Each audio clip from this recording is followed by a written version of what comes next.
ଧନଶ୍ରୀ ମୁକ୍ତିକୁ କହୁଛନ୍ତି, ତୁ ଯେବେଠାରୁ ଏ ଘରକୁ ଆସିଛୁ ସେବେଠାରୁ ଏ ଘରେ ଅଘଟଣ ଘଟି ଚାଲିଛି। ପରେ ମୁକ୍ତି କହୁଛନ୍ତି, ଡ୍ରାମା ମୁଁ କରୁନି, ଯାହା ସତ ମୁଁ ସେଇଆ କହୁଛି। ଆ ପୂର୍ବରୁ ବି ଆଦିଙ୍କ ଉପରେ 2 ଥର ଅଲରେଡି ଆଟାକ୍ ହେଇସାରିଛି।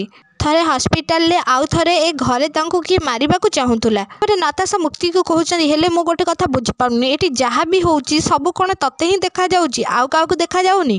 ଶାଲିନୀ କହୁଛନ୍ତି, ଏମିତି କିଛି ଘଟଣା ହିଁ ନାହିଁ, ଏଇଥିପାଇଁ ଆମମାନଙ୍କୁ କିଛି ଦେଖା ହଉନି। ହେଲେ ଆ ପାଇଁ ଅଛି। ଏସବୁ ଦେଖି ଆଦି ତାଙ୍କୁ ତାଙ୍କ ସ୍ତ୍ରୀ ବୋଲି ମାନି ନେବେ। ପରେ ମୁକ୍ତି ଶାଲିନୀଙ୍କୁ କହୁଛନ୍ତି, ଶାଲିନୀ ନିଜ ମୁହଁକୁ କଣ୍ଟ୍ରୋଲରେ ରଖ। ଆଉ ଯଦି ମୁଁ ମୁହଁ ଖୋଲିଦେବି ନା, ତାହେଲେ ବହୁତ ବଡ଼ ଅନର୍ଥ ହେଇଯିବ। ଶୁଣ ଶାଲିନୀ, ଯଦି ଆଦି ମତେ ସ୍ତ୍ରୀ ବୋଲିକି ତାଙ୍କର ମାନନ୍ତୁ କି ନ ମାନନ୍ତୁ, ହେଲେ ମୁଁ ତାଙ୍କ ସ୍ତ୍ରୀ। ତାଙ୍କ ନାଁର ସିନ୍ଦୁର ଆଉ ମଙ୍ଗଳସୂତ୍ର ମୁଁ ପିନ୍ଧିଛି, ଆଉ ଆଦି ହିଁ ମୋ ସ୍ୱାମୀ। ଆଉ ମୁଁ ଥିବା ଯାଏ ମୋ ସ୍ୱାମୀଙ୍କ ଉପରେ ମୁଁ ଟିକେ ବି ଆଞ୍ଚ ଆସିବାକୁ ଦେବିନି।